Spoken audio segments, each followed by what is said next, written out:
Okay, I got my ends watered out with my Dremel to where the little large end of my axle here will go into it.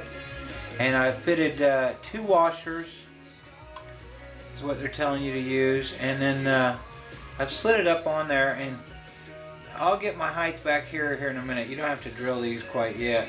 And what I'm doing now is I'm marking where my flat spot needs to be from a wheel collar.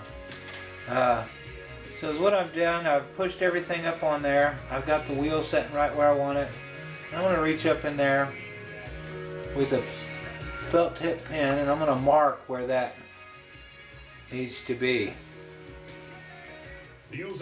And really, honestly, I can take the one on the other side and I can do it the same. I mean, those are going to be close enough that I can do it the same spot. And I'm going to want to be able to get to those with a Allen wrench with everything on there, so I'm going to want that to be on the bottom. The little flat spot needs to be turned down right at you. And I've got them both marked. I'm going to go ahead and I put my little metal cutting wheel back on my Dremel. I use these a lot. And I'm going to go ahead and try to put a couple little flat spots here on the ends of my axles. And that'll really help hold them.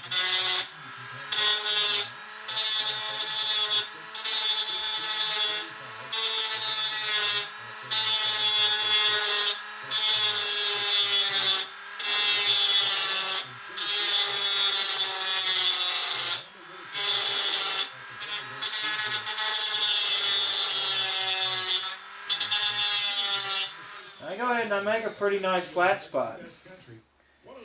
I'm wanting it to hold on to that. So I'm making a pretty nice flat spot. And I'm taking it in just a little bit past where it needs to go, so I've got plenty of room to move my collar around.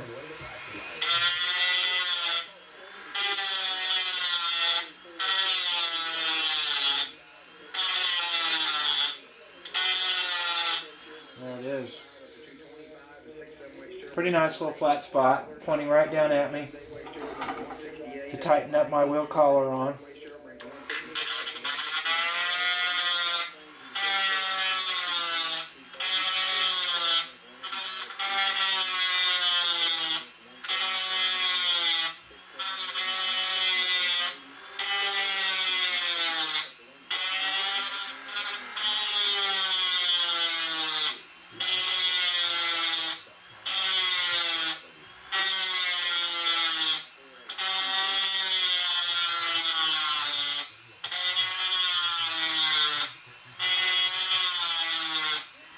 There it is.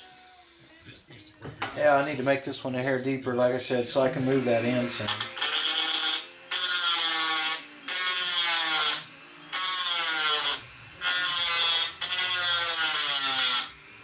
There it is. That should work. Alright. Now I'm going to go ahead and set these up. As far as setting the height of your wheel pants, the back of them, they're saying to go ahead and mount your gear and set it on your table with your wheels, all of your wheels, including your tail wheel. I don't know if I've got enough room. I've got pretty close to enough room. And then they're saying to get 3/4 from the back rise with it sitting there, which is pretty close to what I was telling you that I do. So we'll see if that works. You don't have to tap these quite yet. Make sure I've got the right side. I do. I've got it marked. Now, these,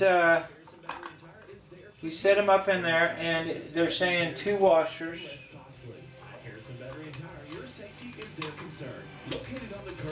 Put the 2 washers on.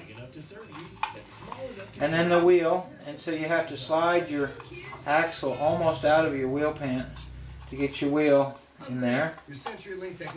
Go ahead and push it through. Now, Make sure I'm on the side I need to be. I'm on the right side. Now your little wheel collar is going to be a little hard to throw up in there. So the way I do it is I do it with a pair of hemostats. I just kind of clip them on there. And it should clip up and have a little bit of pressure on it. My first clip. Attention artisan craftsmen. Yeah, I don't need them quite that tight, but there it is. That gives me a pretty good hold of it. And what I have to do is I have to kind of slide my everything out of here and make a little room in that end. And then I need to take and I need to kind of wedge my wheel collar up in there. It's pretty tight fit here. I can actually probably take it around the back of it and bring it up around my wheel and tire, and I push my axle back through a little bit, and then I can push it back into my wheel collar. That pretty well is, and there it is on there. And when I push that up, my wheel collar, the hole is not lined up, but I can line it up with my wrench here in a minute. So what I'm going to do is I'm going to go ahead and get one of my set screws. I'm going to go ahead and get a wrench that will fit it, Allen wrench.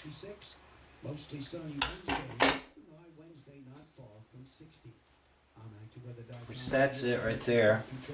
Go ahead and put a little Loctite on it. Even though I do have a flat spot for it, I'm going to put Loctite on it.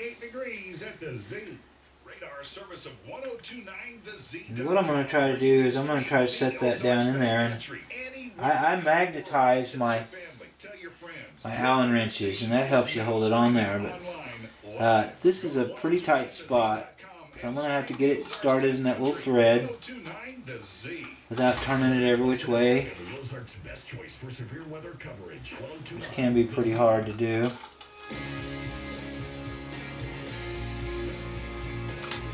Which having my Allen wrenches magnetized helps me just right here with what I'm doing.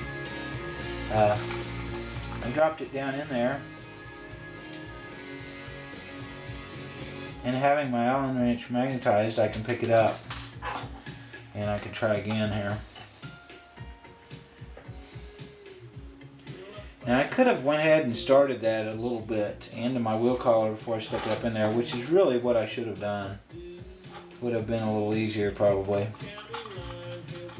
So I will get it this way. So once I get it started, I can kind of turn it where I want to turn it.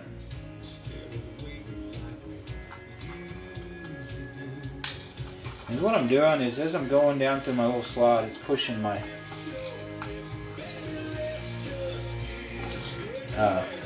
set screw off of there. And that's even more proof that I definitely need to start on the next one. I need to go ahead and start it into my wheel collar before I put my wheel collar up in there. Will make that a lot easier. So I'm going to go ahead and work on that, and I'll be back in a minute. Okay, I finally got my set screw started, and I got it right on my flat spot, and I went ahead and tightened it up. But like I said many times, this hardware is pretty small, so don't try to torque it down too much. Make sure that your wheel rolls freely, and then as far as bolting this up and making this sit where it needs to sit, I'll do that here later after I get it on the airplane. Make sure that it does fit. Now, as I see on this one, I could have used one washer on the inside there instead of two. I don't know if it'll make a lot of difference. It probably won't.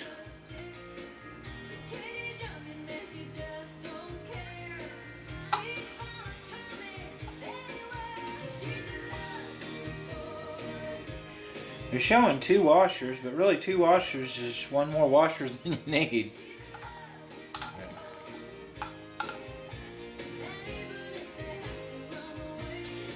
I really can't tell that it's going to be a problem.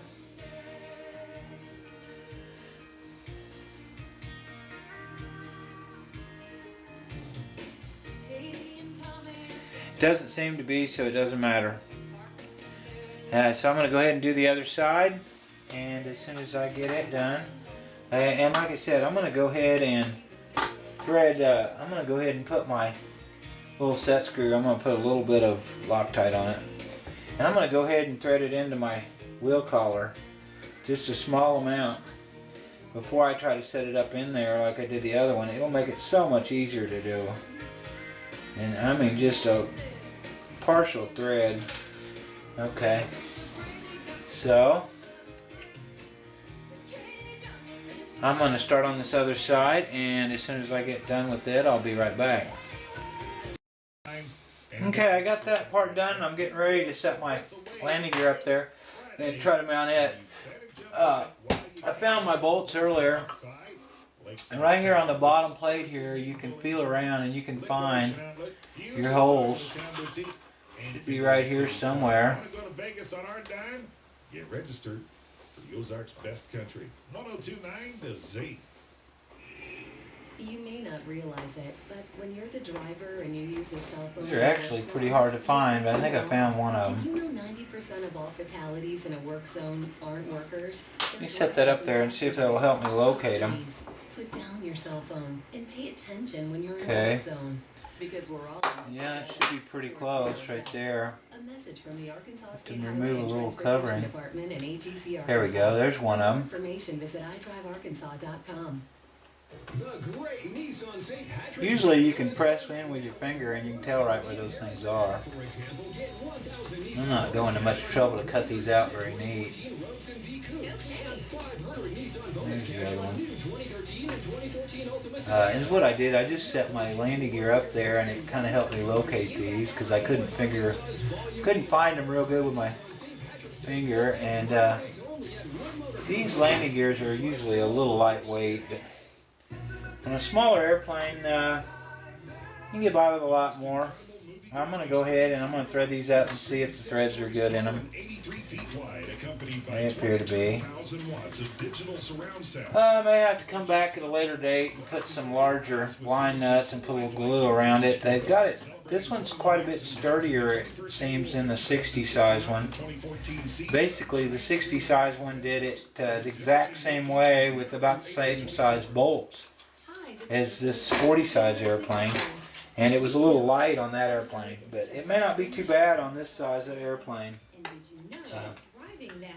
It's not that bad of an idea to have landing gear that's a hair weak, and it's kind of hard to understand, but it's what it is when you come in for a hard landing, which happens to the best of us, and when you come in for a hard landing and you knock your landing gear off, if your landing gear is a little weak, it'll just peel the landing gear off and it's an easy fix. If your landing gear is really sturdy, it'll basically bust your plane in half. So having a really well done, well attached landing gear is great until the day that you really come in for a really hard landing, and then it might be better to have your gear a hair weak, and I think that's a lot of the idea in the manufacturing is they think that if they just leave it a little weak, at least you won't completely tear up your airplane, and it's not that bad of thinking. Now granted, usually after I bust a landing gear out, which I haven't done hardly at all, but I've done a few times and my buddies have done it several times. Usually after that, I come back in and I really strengthen it up with glue and a little more wood and some bigger blind nuts and some bigger bolts. And like I said, and like I'm saying, is that could easily be a mistake that later on that might not be as repairable. So I don't know in the future when I redo my landing gears, I may not make them. I may not overdo them to the point I have in the past. I may just go back pretty close to the way they did at the factory. That way when I do one of these days when I bust my landing gear again, I won't completely destroy my airplane, it'll still be repairable. So it's kind of the thinking behind that. And of course, I use Loctite, and I go ahead and tighten these quite a bit.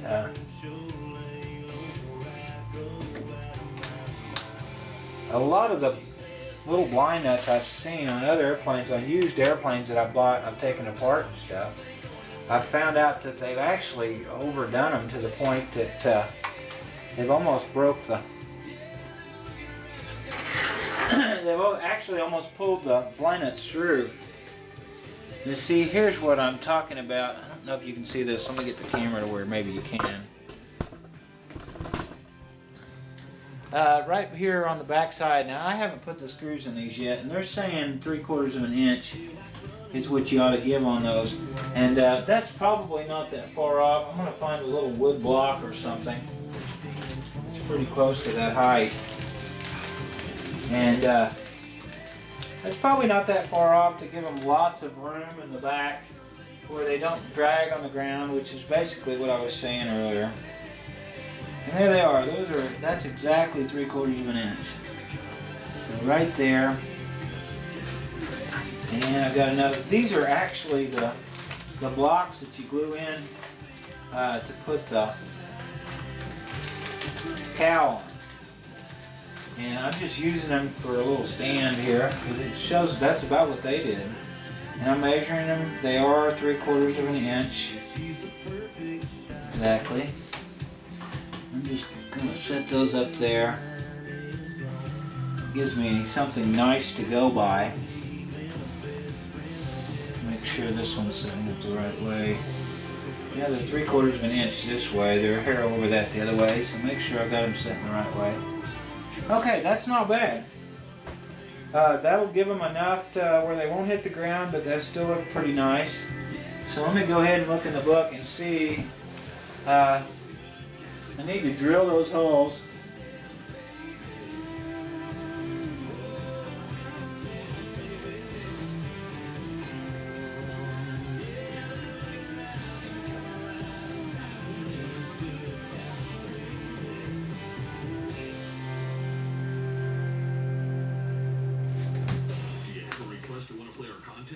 Call the Timeout Sports Bar and Grill studio lines at 870-741-3103 or all across the Ozarks at 877-736-1029.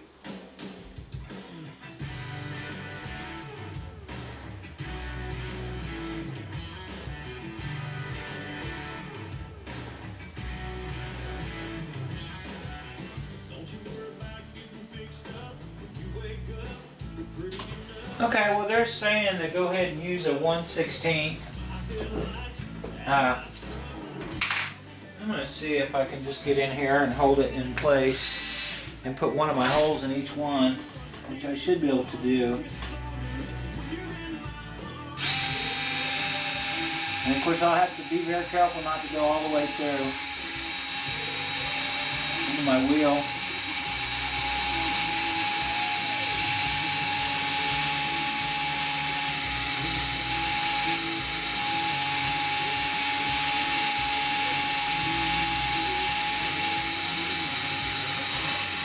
Okay, there it is. There's one. I'm going to come over here and hold it in place. Hold it down to my block.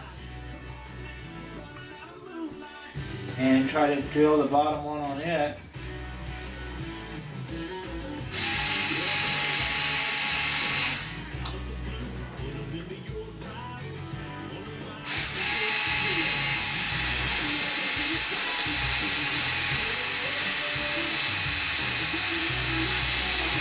Okay. Now, I'm going to go ahead and put those screws in. They don't say anything about putting a drop of CA in these. Let me see if they do.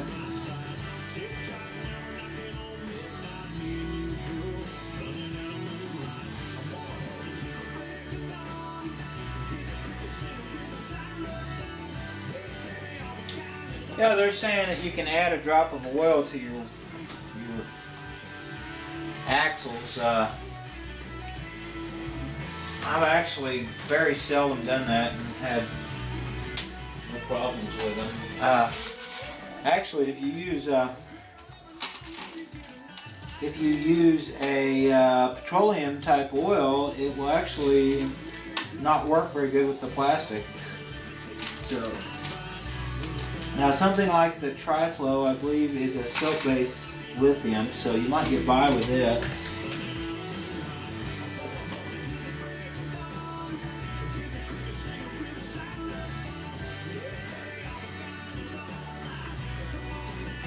Okay, number 2 by 3/8, and that's these right here. I'm gonna go ahead and put a couple of those in. I'm gonna drill my other holes. That'll help them pull it up to where it needs to be, so I can drill my other hole. And I already got my my distance on the back of them with my little wood blocks and there to go. The Ozarks best country. So, that shouldn't be a problem. That's Randy Hauser. One says baby. Before that from Jason Alvey. My name is Matt Duncan. It is the Z Midday Cafe for Monday and the Z Weather Forecast for Mexico.com. Okay, that one pulled up really nice. Snow in it, but you know that could change. Gloriana right around the corner too. Also Easton Corbin and Dirks Bentley if we can fit them in. On the Z Midday Cafe for Monday, the Ozarks best country. 1029 The Z. Today is the day Johnny is coming home. He's a boy now, but the driver running a red light stopped Johnny from the Okay, that one did too. I'll go ahead and drill my other 2 1/16 holes. Put my other 2 in. And having given blood in the past 8 weeks.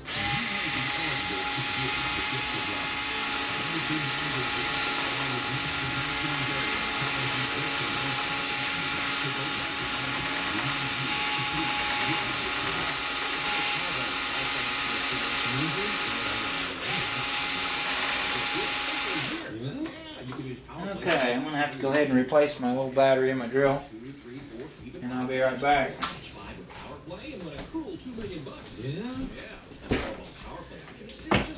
So that didn't change. No. See, that's something we both can agree on. Top price odds are 1 in approximately 176 million. For more information on games or odds, visit myarkansasLottery.com for more details. Or 1-800-522-4700 for problem gambling helpline. Went to Meineke in Harrison for a 1995 oil change. What? A 1995 oil change from Monkeys? No wonder it was so affordable. Well, not Monkeys, Meineke. They have 1995 oil changes, and when you upgrade with the tire rotation, they give you a $10 Visa gift card. They also have 50% off brake pads and shoes. Hi, this is Bob Brake, the new Meineke owner. Stop monkeying around and head to the Meineke Professionals with a full-service garage. Meineke off the bypass in Harrison.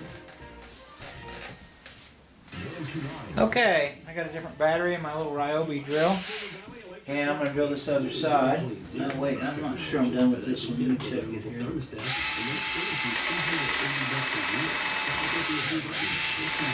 Yeah, I believe I'm pretty close. Okay.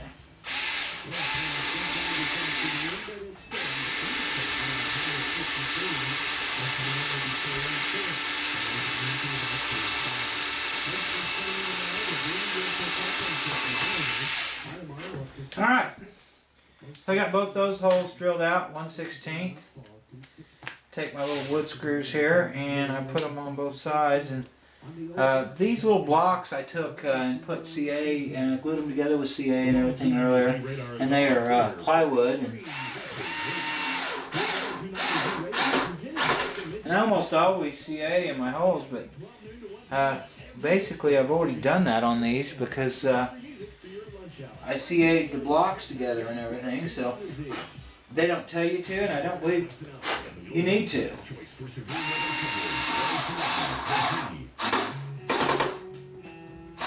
I mean, they tighten up really good. Okay, there that is. So there's my wheel pants. That part's done. Alright, so I'm going to go ahead and get in the book and see what they want you to do next. Earlier when I was waiting for my the little wood pieces to dry on my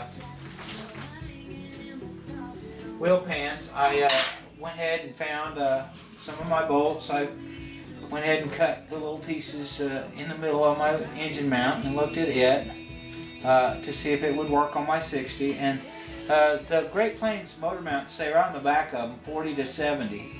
And they slide apart to accommodate for different engines, and these are great. I really like these. I also found some of my bolts for my engine mount, and I also went ahead and cleaned out my hinge spots in my elevator here. I got them all cleaned out, and got my CA hinges sitting there, ready to go on. So I'm pretty sure that they're going to want you to start mounting the elevator.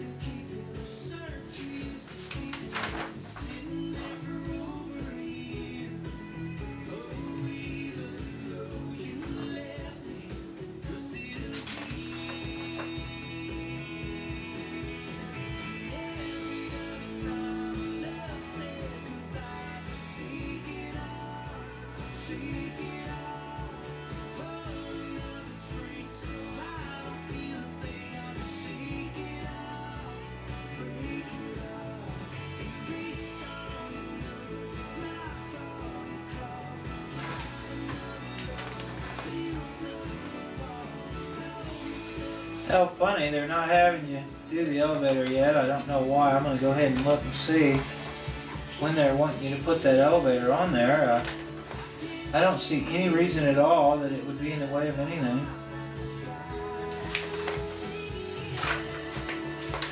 And I don't really see.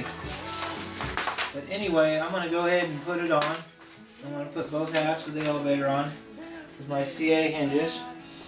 And I guess I'll just turn my airplane around to where you can see what I'm doing a little better.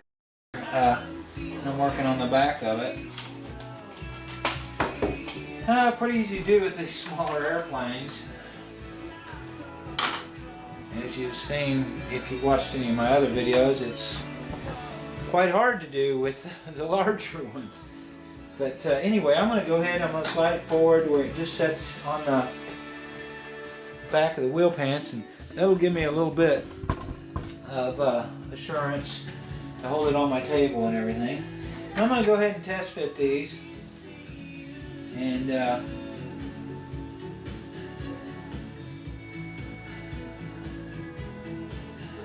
see how good they fit into the horizontal stab here. Horizontal stabilizer. Now these, I've cleaned the holes out, but these are really tight. I may have to do it again. This plane so far they've been really tight on this airplane for some reason. I don't know if they're using a little bit different wood or what, but they've been pretty tough. I've had to clean them out several times on this plane. But anyway, you get them started in the little slot, and I kind of work them back and forth. And these aren't even starting to go. They don't appear to be. I don't. Should be. I did clean them out. They're not even hardly wanting to go at all. So what I'm going to do, and I'm going to go ahead and take my T-pins and I'm going to poke them in from the other side because they'll be easier to pull out here in a minute. And I'm going to go ahead and clean those holes out again with my hobby knife because evidently they're not nice and open, or this would just slide right in there.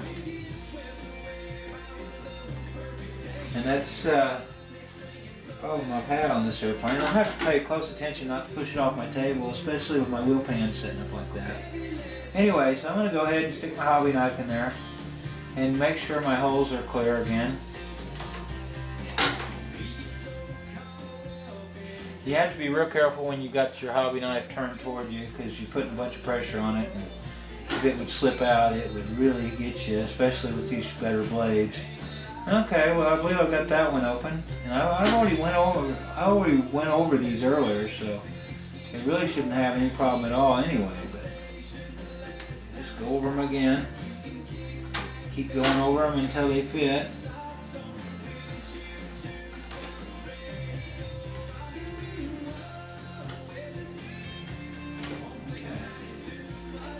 Okay, those seem open.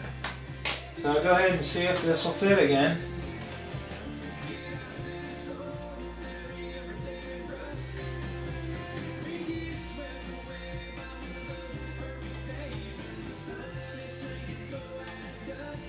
Yeah, it seems like they're going to go this time.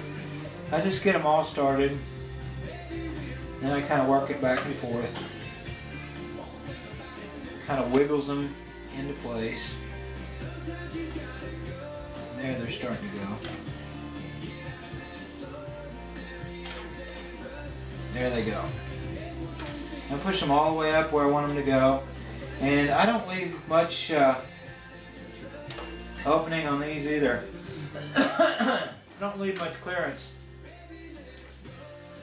I just leave just enough. Just barely enough to clear itself. And you don't want it to rub on itself, but you really don't want any more than you have to have. And see, that's hitting a little. I'm going to have to go ahead and get just a little more than that. Yeah, that's probably too much. I just move it back and forth until I get just a small amount of clearance, and I mean a very small amount. Because if you get too much opening on these will, they'll make noise. They'll whistle and make all kinds of noise and flutter and stuff. So I just want the very smallest amount I can get by with and still clear.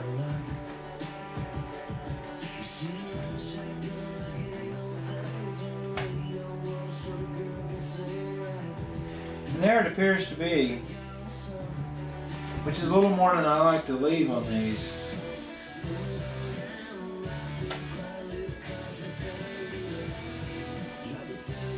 But that's basically what I'm going to have to make that work. Okay, so that one looks pretty nice. I'm going to go ahead and wick 6 drops down into each hinge here.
Six drops seems like a lot, but you're really wanting that to wick back into that wood. It actually ties the wood together, and so 6 drops is not that much. Now I did get a little bit there on the top surface, and I'm going to go ahead and knock my airplane off my table real quick, which is kind of a common thing. Don't usually damage them in the process, so that's lucky. I'm looking for my debonder, which I had out earlier. Here it is. Okay, I ended up with a little bit here on my top of my stab, and I'm going to go ahead and take a little bit of debonder and clean it off. Looks great. Now I will check the bottom here in just a minute to make sure that none of it ran through, because 6 drops is quite a bit.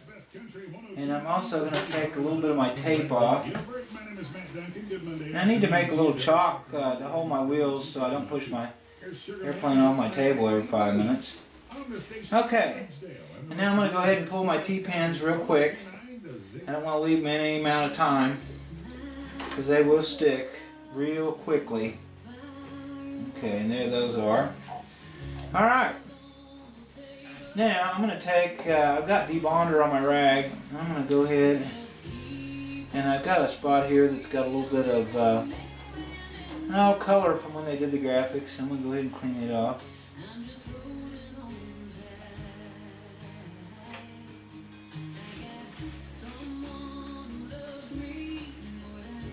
Now I'm going to go ahead and look on the underneath side and see if I had anything run through.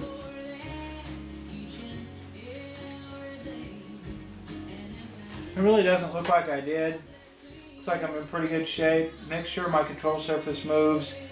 I put a lot of CA on those. 6 drops is quite a bit. So I want to go ahead and make sure that it still moves free in the process when it's drying. And it takes a few minutes to dry. So I just constantly work them back and forth. And like I said, the CA hinges really work good. I've never had any come loose at all. So they work really well. You just have to get them centered and you have to get them up into the wood, and then you have to get enough glue on them to wick in there into the wood. And they say in the manual, and I've never done it. Well, I say I've never done it. I've done it a few times, but they say to go ahead and drill a hole in those and then remove a little bit of covering. And they tell you that'll help the glue wick into there really good. And you really don't need to do that. It works just fine without that. So it's just something you really don't need to do. I see a little place there I'm going to have to iron down later. But anyway, I've got that side on there. I'm going to go ahead and set it over here and start on the other side, which is almost exactly the same thing. So I will go ahead and I will get back here in a minute when I get that done. Alright, I got the elevators glued up on the CA hinges and I got them done. Now I'm getting ready to start on mounting the engine. And they give you some holes here, and I believe they're going to work for me. I'm going to see here if they will. And I see they do a real good job. They mark your center point. It looks like a little bullseye thing, crosshairs. And they mount that, they mark it. So you know right where your center point is, but being as I'm going to use their motor mount, and I think that's going to work, and it looks like it is, I don't even need to worry about that. Now if I was changing this to a gas engine or something, I would. But the engine I'm going to use, I'm going to try to use this Evolution 61. Is what I like to put on it. And I'm going to go ahead and take I'll probably just take the muffler off for right now to get it out of the way. And that's not the muffler I believe I'm going to use. I'm actually going to probably use, it's not really a pit style, it's, I don't know what you call them. Here they are. I got several of these a long time ago and they work great. They'll work on Evolutions or OS's. And with the engine mounted this way, it'll probably set this way and stick out of the cowl on the side. And they sound great. They work really well. I've got one on my little Tony. And I actually think I've got one more somewhere. I'll have to check. But anyway, so what I'm going to do is I'm going to go ahead and I'm going to take my muffler off. Because I'm not going to need it in the way. So I'm trying to find out what size those are. Those are not going to be standard. Those are going to be metric. And so you run into that a lot. Of course, mostly on the engines, most of the stuff on the engines is metric. But the airplane hardware, it goes back and forth. Some of it's metric, some of it's standard. But anyway, I'm going to go ahead and remove the muffler. Now this particular engine I had on another airplane, and I know that it works very well. It's easy to start, runs good. I have ran into some cases with some engines to where I got them mounted up and they didn't run good and stuff. But this one I know exactly what it is. So I won't have to worry about it on this one. 1029 the Z. This is how we roll. That's But I'm going to go ahead and get the muffler off, and I'm going to kind of take my engine mount and size it. I'm going to push it into where it pushes against the sides of my engine and see if it's going to work for that size, and I'm pretty sure it is. This mount's marked anywhere from a 40 to a 60 size engine, and it shouldn't have any problem fitting on this engine. You like to play on your scooter. Well, Now, seeing that this engine is used, I've got oil all over it and everything. I kind of need to clean it off in the process. And I've also got, I used a gasket on this engine. OSs have a mating surface that's very close, and you don't need to use a gasket. But this, most other engines, you need to use a little gasket there to seal it, and when you take it off, it leaves a little bit on it. Now, that won't affect me that much because I use a little bit of high heat automotive silicone when I put it back, so I can actually use that same gasket. And this has a metal plate, so I'll use that gasket and then I'll use another gasket on the other side. But anyway, so here it is. I've got my engine. I'm going to go ahead and press it into my mount, and then here in a minute I'll go ahead and look and see what they're saying for how far your distance needs to be. See, that's going to expand that mount. It's a winning streak that continues during Ford truck From the looks of it, that's going to expand my motor mount. Super Duty. You drive home a winner. Hurry, see your local Ford dealer today. Somewhere in there. There's something really interesting going on across the country. People are making the switch from Okay. imports to Ford and telling us. So, and I'm going to want to mount it this way.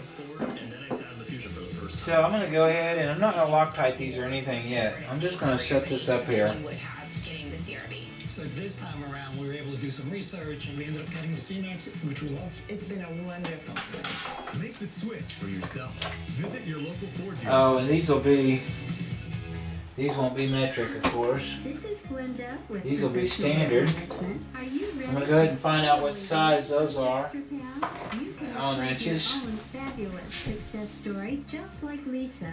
I've lost 54 pounds in 7 And there it is. It was for health reasons. Had a kind of a scary thing. Okay. Got a really, really sick head. So I'm going to go ahead and just set my motor mount up there. And so I decided that I'm going to put a few screws in it. And I decided to come to professional And, development because it was a medically supervised program. And I'll probably go ahead and put all 4 in it, and I will tighten them up just a little bit. And I did stick some stuff under my wheels here to kind of work as wheel chocks. Allen wrenches, or just anything to kind of help hold it on my table. Otherwise, I'll be constantly pushing it off my table. Alright, so I'm going to go ahead and start those very carefully. 348-1118. When you're ready, I'll be waiting. Start them all just a little bit.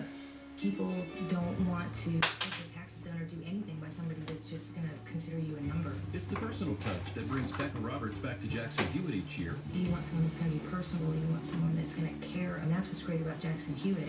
We bought a house, and so we were able to itemize, which we've never done before. We have a significant refund every year. Wondering how your taxes and healthcare are connected? Let pros at Jackson Hewitt show you exactly how healthcare affects your refund. Visit jacksonhewitt.com for details. Now be very careful not to cross-thread these. If they start to get tight, go ahead and back off and move this mount around. You'll get a feel for not cross-threading them after doing a little bit of this stuff. And of course these motor mounts have little marks on them to show your centers. And that helps, but they should be pretty close to on these lines. The little crosshairs that I told you earlier that they supply for you. Anyway, I'm just going to go ahead and run those up just snug I'm gonna have to be real tight. I already sized my motor mount to my engine earlier, but I'm gonna go ahead and set it up on there and see if I got it about right. And I did. And it really snaps in there tight. Okay. So I'm gonna go ahead and see how far this is gonna protrude. I'm gonna have to turn that down. I'm kind of looking to see what I need to do. I'm gonna have to cut a little hole for that. I'm gonna have to cut a big hole for this, and probably, yeah, and my muffler and everything. Using this large of an engine on this airplane is gonna really make me have to do quite a bit of cutting on the cowl. But oh well. I like a 60 is going to work great on this airplane. A 46 would be a little underpowered. But I'm also learning something. Some of my 25 size planes, I don't have very many of them. I think I got one now. 25 size airplanes. And I just didn't like them because they didn't have any oomph. But it opens up a whole new world now that I'm starting to put much larger engines on my airplanes. I could take my 25 stuff. I've got a 25 size, I've got an electric stick that I've converted and I've put a 25AX on it. I could actually put a 46 on it. And it would probably be a lot of fun being that overpowered. So I'm going to start looking at 25 size models again. And I hadn't been in quite a while.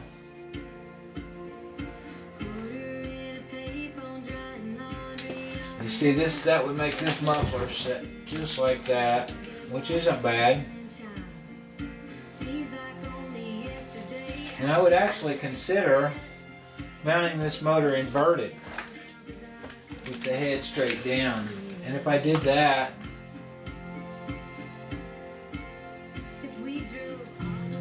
yeah, I'd still have to cut for that.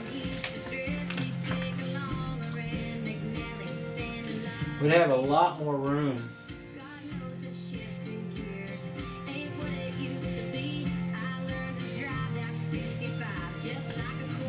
We'd have a lot more room. I'm gonna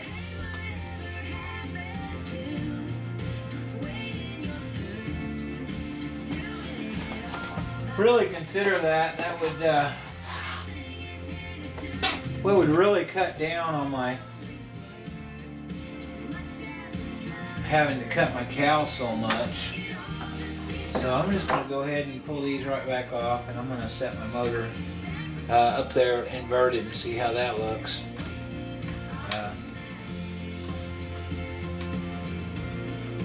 Now I could actually, if I do it inverted, I could actually use the stock muffler on this because it would stick out the side. And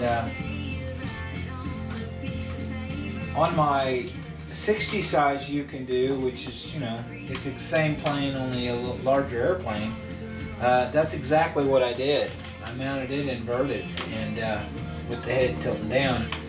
Now the only thing is, and everybody will tell you that when you mount them inverted, that you're going to have to use a little fill valve.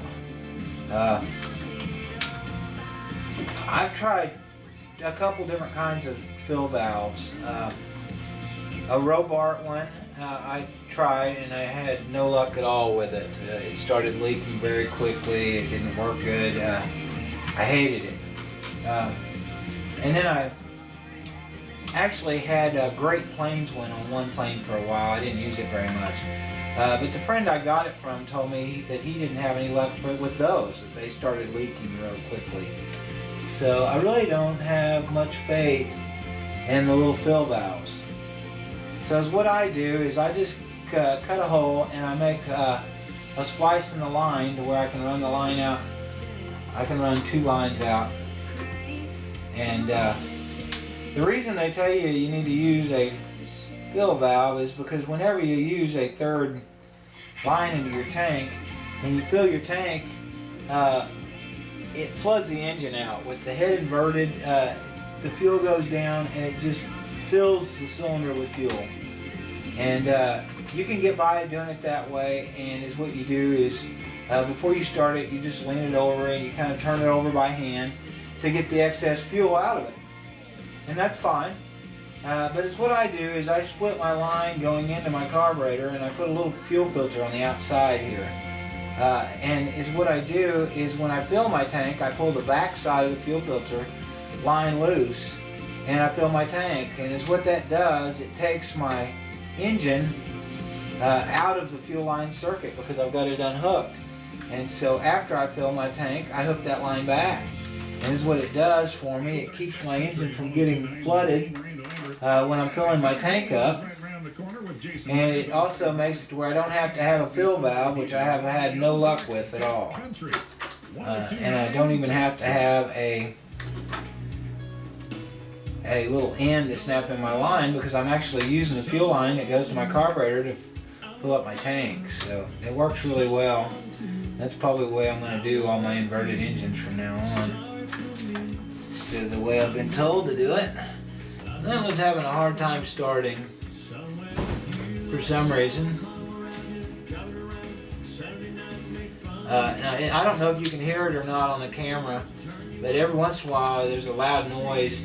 And what that is, it's the snow melting and falling off of my roof in big clumps.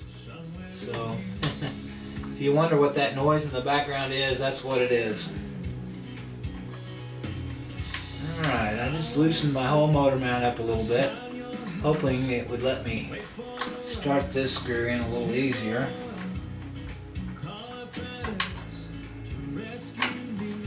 It really isn't. I don't know exactly why. Having such a hard time getting that one started. Oh, okay, I see it. It's just pushed down a little.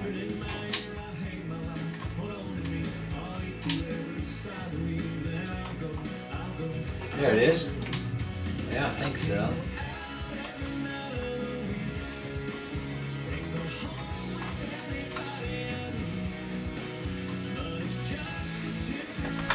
Yeah, for some reason I'm having an awful hard time getting that one started.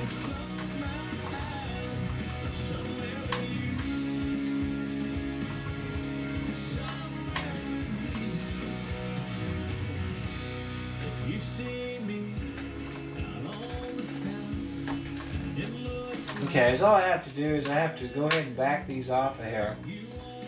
I don't have them tight, but I just go ahead and back them off of here.